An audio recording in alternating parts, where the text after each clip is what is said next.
দেখুন বন্ধুরা, মালপোয়াগুলো বানিয়ে নিয়েছি। দেখতে কত সুন্দর হয়েছে আর একদম নরম তুলতুলে কিন্তু হয়েছে। দেখুন আর কতটা ফুলে গেছে দেখুন। তো আমি একটা আপনাদেরকে ছিঁড়ে দেখাচ্ছি ভেতরটা কিরকম হয়েছে।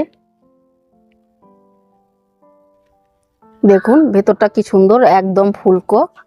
নমস্কার বন্ধুরা, রুমা কিচেনে সবাইকে স্বাগত। আজকে আবারও চলে এসেছি একটি রেসিপি নিয়ে। আজকে চলে এসেছি গরম গরম মালপোয়ার রেসিপি নিয়ে। এই মালপোয়াটি বানাবো ভাজার পরেও কিন্তু সারাক্ষণ ফুলকো থাকবে আর খেতে কিন্তু খুবই ভালো হবে, একদম নরম তুলতুলে।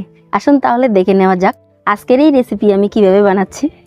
তো বন্ধুরা, আজকের মালপোয়াটি বানাবো আমি সুজি ময়দা দিয়ে। তো এই বাটি মেপে নিয়ে নিচ্ছি 2 বাটি ময়দা। তো চেলে নেব।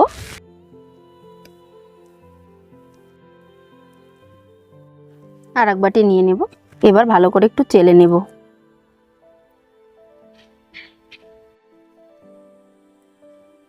ময়দাটা ভালো করে চেলে নিয়েছি। তো এবার 2 বাটি ময়দার জন্য নিয়ে নিচ্ছি 1 বাটি সুজি। সুজিটাও একটু চেলে নেব।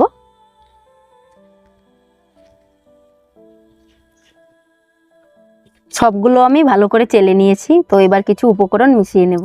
তো বন্ধুরা, আজকের মালপোয়াটি বানাবো আমি চিনি দিয়ে। তো প্রথমে নিয়ে নিচ্ছি চিনি। তো 2 বাটি ময়দার জন্য এখানে আমি 1 বাটি চিনি নিয়েছি। তো চিনিটা দিয়ে দেব। যে যেরকম মিষ্টি খান সেই হিসাবে এখানে চিনিটা দেবেন। তো আপনারা কিন্তু আখের গুড় দিয়েও এই রেসিপিটা তৈরি করতে পারেন। সামান্য লবণ দিয়ে দিচ্ছি। এবার ভালো করে মিশিয়ে নেব। সবগুলো আমি ভালো করে মিশিয়ে নিয়েছি। তো এবার নিয়ে নিচ্ছি লিকুইড দুধ। দুধ দিয়ে একটা ব্যাটার তৈরি করে নেব। তো দুধটা আমি অল্প অল্প করে দেব আর মিশিয়ে নেব, একবারে বেশি করে দেব না। তো আপনারাও কিন্তু এখানে জল দিয়েও এই ব্যাটারটা তৈরি করতে পারেন। আর দুধ দিয়ে করলে কি হবে, মালপোয়াগুলো খেতে ভালো লাগবে, সেজন্য নিয়ে নিচ্ছি। আবারও অল্প অল্প করে দুধ দিয়ে দেব আর ভালো করে মিশিয়ে নেব। এবার আমি ব্যাটারটা হাত দিয়ে একটু মেখে নেব ভালো করে।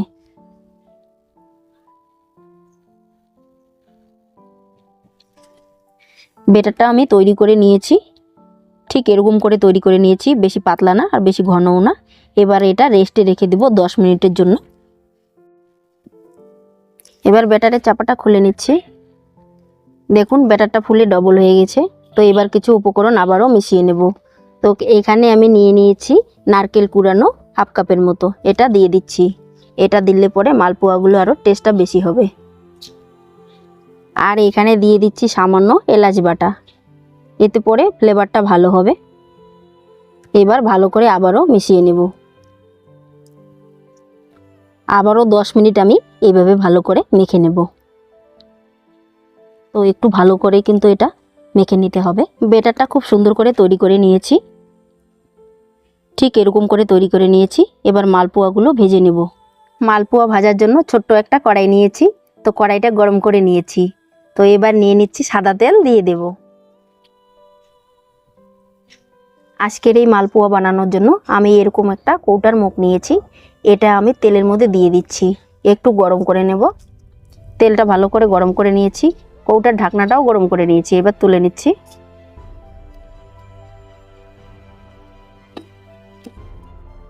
এবার এখানে ব্যাটারটা দিয়ে নেব।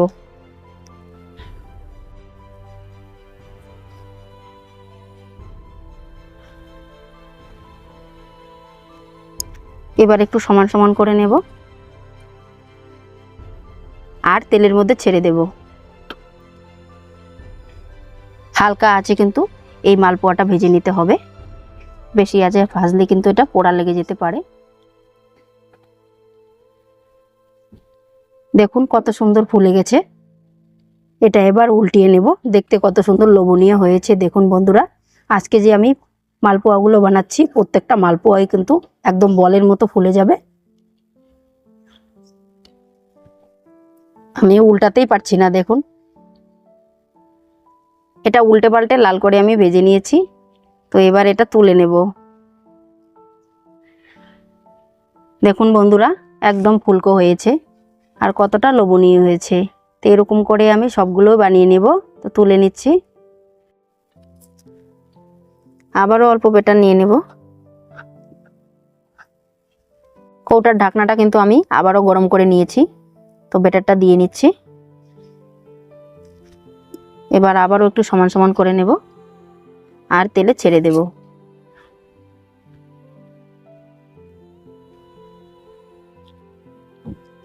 এটাও দেখুন কত সুন্দর উঠে গেছে। তো এবার উল্টিয়ে নেব। দেখুন এটাও উল্টাতে পারছি না।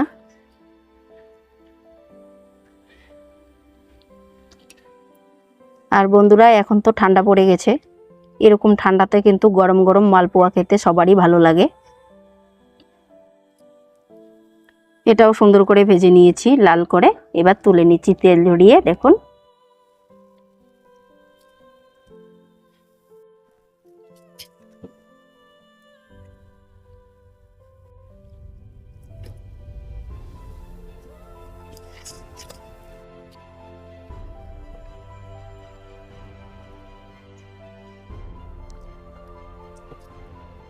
দেখুন বন্ধুরা, মালপোয়াগুলো বানিয়ে নিয়েছি। দেখতে কত সুন্দর হয়েছে আর একদম নরম তুলতুলে কিন্তু হয়েছে দেখুন, আর কতটা ফুলে গেছে দেখুন। তো আমি একটা আপনাদেরকে ছিঁড়ে দেখাচ্ছি ভেতরটা কীরকম হয়েছে। দেখুন ভেতরটা কি সুন্দর, একদম ফুলকো।